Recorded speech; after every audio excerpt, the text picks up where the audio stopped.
नमस्कार साथियों। अमीर मीनाई की ये गज़ल है, इसे जगजीत सिंह ने गाया है।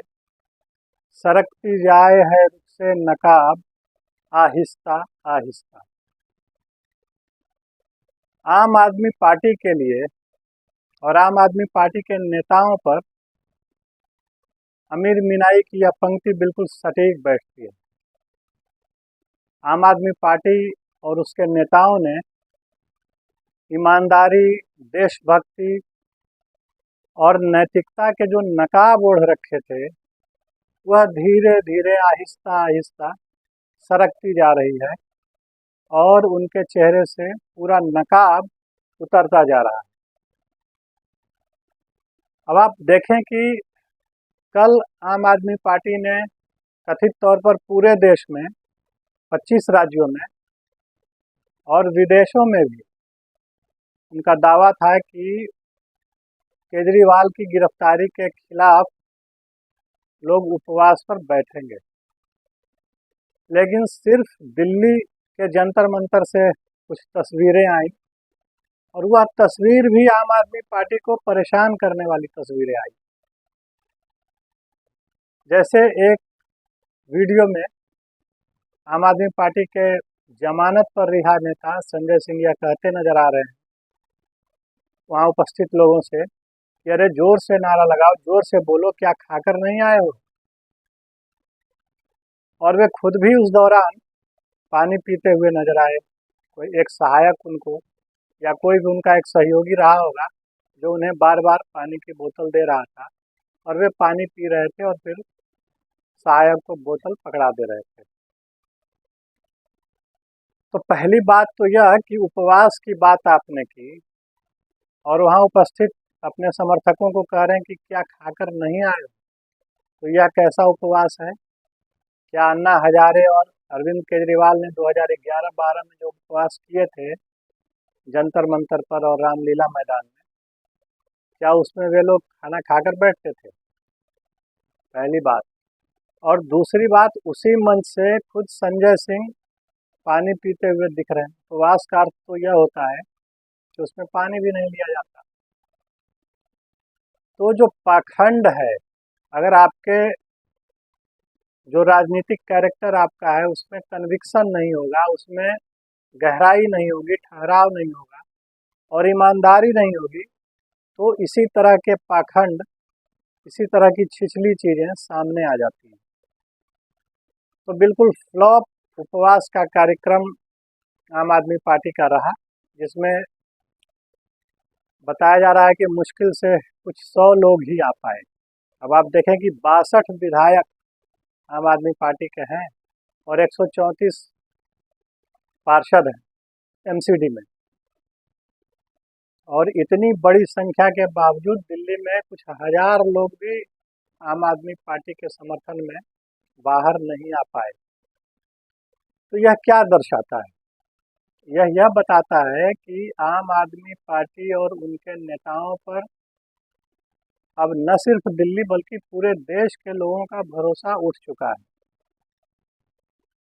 उन्होंने जो एक नकाब ओढ़ रखा था नई राजनीति का और ईमानदारी का और सादगी का, शालीनता का, वे सारे पर्दे धीरे धीरे खुलते जा रहे हैं। आम आदमी पार्टी को, खास करके केजरीवाल जी को, यह उम्मीद थी कि जेल से वे तमाम तरह की चिट्ठियां और भावनात्मकता में लपेटे हुए आदेश संदेश भेजेंगे जिसका दिल्ली की जनता पर असर होगा और वे आंदोलन की शक्ल में बाहर निकलेंगे, लेकिन ऐसा कुछ नहीं हुआ। दरअसल आम आदमी पार्टी गलती कहाँ कर रही है? इंडिया गठबंधन की जो रैली हुई रामलीला मैदान में, वह भी फ्लॉप साबित हुई। उस रैली को भी लेकर अपने विरोधाभास रहे। आम आदमी पार्टी कहती रही कि यह रैली केजरीवाल के समर्थन में है, जबकि कांग्रेस यह कहती रही कि यह रैली इंडिया गठबंधन की है।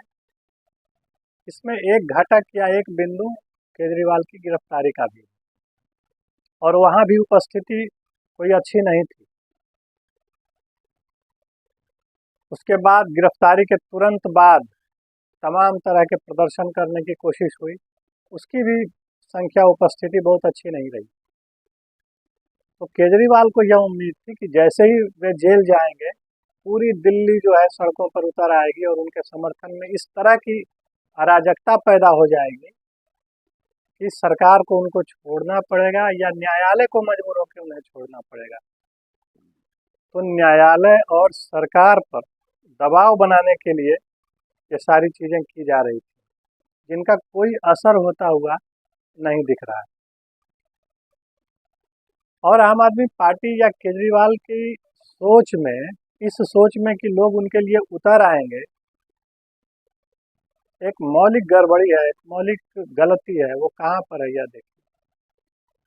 वह यह है कि उनको अभी भी लग रहा है कि वे अभी आंदोलन के ही दौर में। वे यह भूल रहे हैं कि लगभग 10 साल से वे दिल्ली की सत्ता पर काबिज हैं। 2 वर्षों से वे एमसीडी में हैं। और इसके बाद आपका लेखा जोखा जनता करेगी। इसके बाद एक सोशल ऑडिट आपका होगा। अगर आप ये सोच रहे हैं कि अभी भी आप इस तरह से रिएक्ट करेंगे, ऐसे अपने आप को पोजीशन करेंगे जैसे अभी भी आप विपक्ष नहीं है और लोग आपके लिए उतर आएंगे बाहर, तो ये आपकी बहुत बड़ी गलती है। क्योंकि अब आपके हाथ में जिम्मेवारी है, आपके कंधे पर दिल्ली की जनता को राहत देने की जिम्मेवारी है, लेकिन आप उसमें विफल रहे और आपको लगता है कि आप मोदी को खलनायक बनाकर और बीजेपी को कटघरे में खड़ा करके कोई बड़ा आंदोलन खड़ा कर लें। आप देखिए कि इनके नेताओं के कैसे कैसे बयान रहे जब केजरीवाल जेल नहीं गए थे। उनके एक राज्यसभा के एमपी हैं संदीप पाठक, उन्होंने ये कहा था कि अगर केजरीवाल को गिरफ्तार किया गया तो दिल्ली में सुनामी आ जाएगी। यह उसी तरह की धमकी थी जैसे 370 धारा 370 को जब उसके एक एक जो टेक्निकलिटीज थी जिसमें विशेष राज्य का दर्जा दिया जा रहा था जम्मू कश्मीर को, उसको जब हटाया गया था जम्मू कश्मीर से, उसके पहले जिस तरह की बयानबाजी वहाँ के नेता कर रहे थे, महबूबा मुफ्ती हों या उमर अब्दुल्ला हों, कि खून की नदियाँ बह जाएंगी और यहाँ तिरंगे को कोई हाथ देने वाला, तिरंगा उठाने वाला कोई नहीं मिलेगा कश्मीर में। और 370 वहाँ से हटाया गया, उस प्रावधान को, 370 के उस प्रावधान को, और बिल्कुल शांतिपूर्ण स्थिति रही, कहीं कुछ नहीं हुआ। इसका मतलब यह है कि नेता जमीन खो चुके हैं, उनको इस बात का अंदाज़ा नहीं होता है और उनको लगता है कि सिर्फ भावनात्मकता में बहा करके, सिर्फ एक संवेदनशील बातें करके लोगों को सड़कों पर उतारा जा सकता है। 2011-12 में या 2013 में जब आम आदमी पार्टी सत्ता में आई थी तो उसके पास एक सादा कागज़ था। उनका जो रिपोर्ट कार्ड था, या उनके हाथ में एक सादा कागज़ था जिसमें कुछ लिखा हुआ नहीं था, कोरा कागज़ उनका पूरा प्रदर्शन था। और उस समय वे नए नए आए थे तो जनता ने उनको स्वीकार किया। लेकिन अब 10 वर्षों के बाद उस कागज़ पर पूरे 10 साल की स्याही लिपी हुई है और आपने जो काम किए हैं उनका लेखा जोखा उस पर है। और आप यह समझ के अभी भी चल रहे हैं कि जैसे आपकी कोई जिम्मेवारी नहीं बनती दिल्ली के लिए और आपने कुछ किया ही नहीं है, और अभी भी जनता आपको वैसे ही स्वीकार कर रही है जैसे 10 साल पहले कर रही थी, तो यह बिल्कुल भ्रम है। ये जो धरना प्रदर्शन और उपवास और ये रैली, ये तमाम चीज़ें, उसकी उपमा आप ऐसे दे सकते हैं कि जैसे आप जब कभी बचपन में आपने पटाखा जलाया होगा, तो कोई कोई पटाखा ऐसा होता है जो जलता नहीं है, आप जा कर के देखते हैं, टेस्ट करते हैं कि कहीं उसमें कुछ बारूद बचा है कि नहीं, वो जल सकता है कि नहीं। तो आम आदमी पार्टी या केजरीवाल इसी तरह से टेस्ट कर रहे हैं, कभी प्रदर्शन करके, कभी रैली करके, कभी उपवास करके, कि जनता में उनके प्रति सहानुभूति की कोई स्थिति, सहानुभूति की कोई लहर बची है या नहीं बची है, या जनता के बीच सहानुभूति की कोई लहर पैदा की जा सकती है कि नहीं की जा सकती है। और इसमें वे पूरी तरह से विफल रहे, सिर्फ इसलिए कि वे जनता की नब्ज समझ नहीं पा रहे। उन्हें ये लग रहा है कि फ्री पॉलिटिक्स की हवा चला करके, फ्री बिजली पानी और ये सारी चीज़ें करके महिलाओं को 1,000 रुपये की बात करके वे लोगों को अपनी तरफ खींच सकते हैं और लोग बड़ी संख्या में उनकी तरफ आकर्षित हो जाएंगे, जो बिल्कुल गलत साबित हुआ। लोग यह भूले नहीं है कि किस तरह से आपने सत्ता में आने के पहले यमुना को साफ करने की बात कही थी। यमुना तो वैसी ही रही, मैले की मैले ही रही। फिर आपने एमसीडी पर दावा किया कि एमसीडी अगर हमारे हाथ में आ जाए तो हम दिल्ली को बदल देंगे। ये जो तमाम कूड़े के पहाड़ हैं दिल्ली में, ओखला में और गाजीपुर में और तमाम जगहों पर, केजरीवाल ने यह वादा किया था कि अगर एमसीडी उनके हाथ में आ गई तो सिर्फ 3 महीने में सारे कूड़े के पहाड़ खत्म कर दिए जाएंगे, हटा दिए जाएंगे और वहाँ पे पार्क और तमाम तरह की चीज़ें बनाई जाएंगी। लेकिन 2 साल हो गए, सभी कूड़े के पहाड़ जस के तस बने हुए हैं। तो जहाँ काम करने की बारी आई है, जहाँ पर डिलीवर करने की बात आई है, केजरीवाल फेल दिखे हैं और सिर्फ नारा लगा करके, सिर्फ एक लोक लुभावन चीज़ें जो है वो चला करके उन्हें यह लगा कि एक खास वर्ग उनका दीवाना हो जाएगा और उनके लिए वोट करेगा। और इतना ही नहीं, अगर वे जेल जाएंगे तो उनके लिए सड़कों पर भी वह आ खड़ा होगा। लेकिन ऐसा होता हुआ दिख नहीं रहा। और जो आपके लिए आ सकते थे, जिन्होंने आपके लिए आपके साथ आंदोलन किए थे, जो वास्तव में आंदोलन के साथी थे, कुमार विश्वास, प्रशांत भूषण, आनंद कुमार, योगेंद्र यादव, नवीन जैन, तमाम ऐसे दर्जनों लोग जो बिल्कुल खाँटी और ज़मीनी स्तर के लोग थे, जो आपके लिए खड़े हो भी सकते थे, उन्हें आपने पहले ही दरकिनार कर दिया। जो मौलिक लोग थे, जिन्होंने वास्तव में हृदय से अपना काम काज छोड़ के अपना प्रोफेशनल लाइफ छोड़ करके आंदोलन को सपोर्ट किया था, उनको तो आपने किनारे लगा दिया और आपने रखा कॉरपोरेट जगत के लोगों को, आपने रखा सोशल मीडिया मैनेज करने वाले लोगों को, आपने रीढ़ विहीन और ऐसे लोगों को रखा जिनका ज़मीन पर कोई, जिनकी पहचान नहीं है, जिनका ज़मीन पर कोई असर नहीं है। जब राज्यसभा देने की बात आई तो आपने गुप्ता बंधुओं को दिया, सुशील गुप्ता और एनडी गुप्ता, जो धनाढ्य लोग थे। तो क्यों ना आप पर यह आरोप लगे कि आपने भी राज्यसभा के टिकट बेचे। उस समय कुमार विश्वास, आशुतोष जैसे लोग दरकिनार दिखे। तो जो राजनीति आप करने आए थे, राजनीति के जिस सिलसिले को आप तोड़ने आए थे, उसका ही अंग बन करके आप रह गए और उसमें बहुत नीचे चले गए। बल्कि परंपरागत राजनीति में जो बुराइयां थी, उसको आपने और दुर्गंध युक्त बना दिया। जैसे तमाम तरह की चीज़ें आपने कहा, गाड़ी नहीं लेंगे, बंगला नहीं, सब तो घिची पिटी ये सारी चीज़ें हो गई। आपने सब कुछ लिया, बंगला ऐसा बनवा लिया कि उसको शीश महल उसको अब कहा जाता है, बड़ी बड़ी गाड़ियां ली। और तानाशाही की बात आप करते हैं कि बीजेपी तानाशाह है, मोदी तानाशाह है।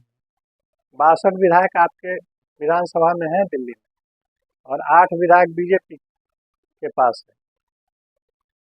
जब कभी दिल्ली विधानसभा में कोई चर्चा होती है, कोई ऐसी बात होती है और बीजेपी के लोग विरोध करते हैं, तो आपके अध्यक्ष बिल्कुल मार्शल बुलवा करके उनको बाहर फेंकवा देते हैं। ये कई बार हुआ।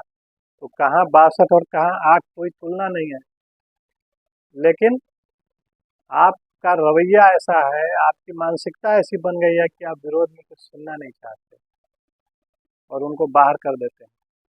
तो यह भी तो एक तरह की तानाशाही है।